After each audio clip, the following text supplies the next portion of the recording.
নমস্কার বন্ধুরা, বামস কিচেনে আজকে আমি বানাচ্ছি চিকেনের রেসিপি একটু অন্যরকমভাবে। প্রথমে আমি মশলাটা করে নিচ্ছি, মানে মিক্সার একটা বোল নিয়েছি, আর বোলের মধ্যে এখন আমি দিয়ে দিচ্ছি পেঁয়াজ কুচি, দিয়ে দিচ্ছি কতটা মানে কয়েক কোয়া রসুন, কয়েক কোয়া না, এখানে প্রায় 2টো রসুন আমি ছাড়িয়ে নিয়েছি, দিচ্ছি কিছুটা আদা,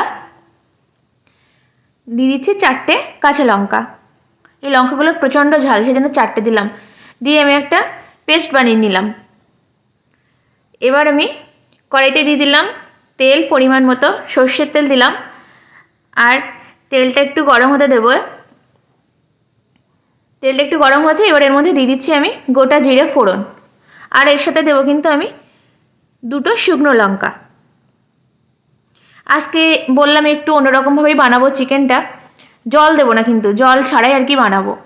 তো ফোড়নটা ভাজা হয়ে গেছে, এবার চিকেনটা কিন্তু আমি আগে তেলের মধ্যে অ্যাড করলাম, মানে ফোড়ন দেওয়ার পরেই চিকেন অ্যাড করে দিলাম। চিকেনটা কিন্তু আমি আগে থেকে ভালো করে বেছে ধুয়ে রেডি করে রেখেছিলাম, সেটাই এখন দিয়ে দিচ্ছি। আমার এখানে 1 কেজি পরিমাণ চিকেন আছে।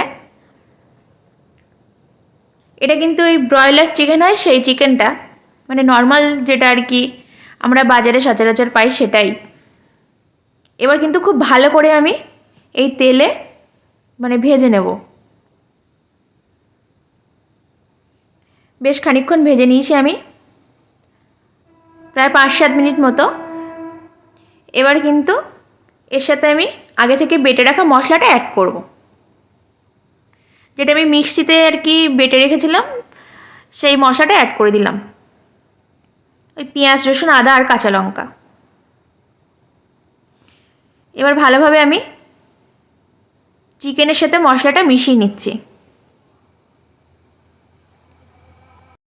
একটু কিন্তু ভাজা করে নিলাম, নেওয়ার পরে অন্যান্য মশলাগুলো অ্যাড করছি। এখন দিয়ে দিচ্ছি স্বাদ অনুযায়ী লবণ, দিয়ে দিচ্ছি পরিমাণ মতো হলুদ গুঁড়ো, দিয়ে দিচ্ছি জিরে গুঁড়ো, সবটাই আর কি পরিমাণ মতোই। আর এখন দিচ্ছি ধনে গুঁড়ো, জিরে গুঁড়োর থেকে ধনে গুঁড়ো একটু কম দিলাম। আর এবার দিয়ে দিচ্ছি ওই 1/2 চামচ পরিমাণ মরিচ গুঁড়ো, কালো গোলমরিচ যেটা হয় সেই মরিচটা আর কি। এবার কিন্তু খুব ভালোভাবে সমস্ত মশলা আমি চিকেনের সাথে মিশিয়ে নিচ্ছি। আমি কিন্তু একটুও জল অ্যাড করব না। এই যে পেঁয়াজ, রসুন, তারপরে এই যে মশলার যে আর কি জলটা, সেটাতে কিন্তু রান্না হয়ে যাবে। দেখুন আমি মানে কষাতে কষাতে কিন্তু অনেকটা জল বেরিয়েও গেছে, চিকেন থেকেও একটা জল ছাড়ে, সেটাও ছেড়েছে। তো আমি একটু আলু দিলাম, চিকেনে আলু খেতে আমার খুব ভালো লাগে, সেজন্য একটু আলু অ্যাড করলাম। চিকেনের জলটা ছেড়েছে তো, দেখে মনে হচ্ছে কত জল। আমি কিন্তু একটু জল অ্যাড করিনি বাইরে থেকে। এবার আমি একটু চাপা দিয়ে দেবো, যেহেতু আমি আর জল দেবো না সেজন্য চাপা দিয়ে রান্না করব। এবার চাপা দিয়ে মোটামুটি 15 মিনিট মতো আমি রেখে দেবো। তো 15 মিনিট পর কিন্তু আমি ফিরে এসেছি।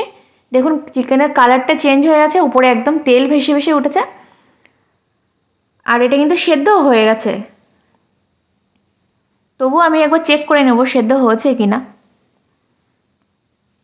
তো একটু প্রথমে একটু নেড়ে নিচ্ছি, তলাটা ধরে গেছে কিনা সেটা চেক করার জন্য।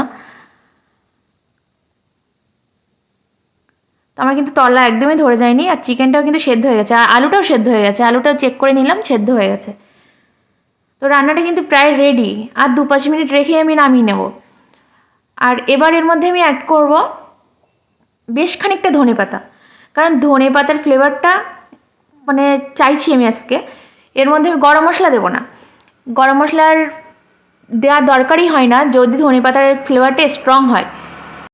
তো আমি বেশি করে ধনেপাতা দিয়ে দিয়েছি, সেজন্য কিন্তু আজকে আর গরম মশলা দেবো না। তো আমার চিকেনটা রেডি হয়ে গেছে। এই চিকেনটা কিন্তু রুটি, পরোটা, লুচি, মানে নান, তন্দুরি রুটি, যা খুশি মানে যে কোনো কিছুর সাথে খাওয়া যাবে। ভাতের সাথে তো অবভিয়াসলি খাওয়াই যাবে। আমি কিন্তু এখন গ্যাসটা অফ করে দিলাম, উপরে দেখুন কি সুন্দর তেল ভেসে উঠেছে। রান্নাটা কিন্তু আমার রেডি। আর আজকের রেসিপিটা কেমন লাগলো অবশ্যই কিন্তু আমাকে কমেন্ট করে জানাবেন। তো আজকের মতো বিদায় নিচ্ছি, টাটা সকলকে।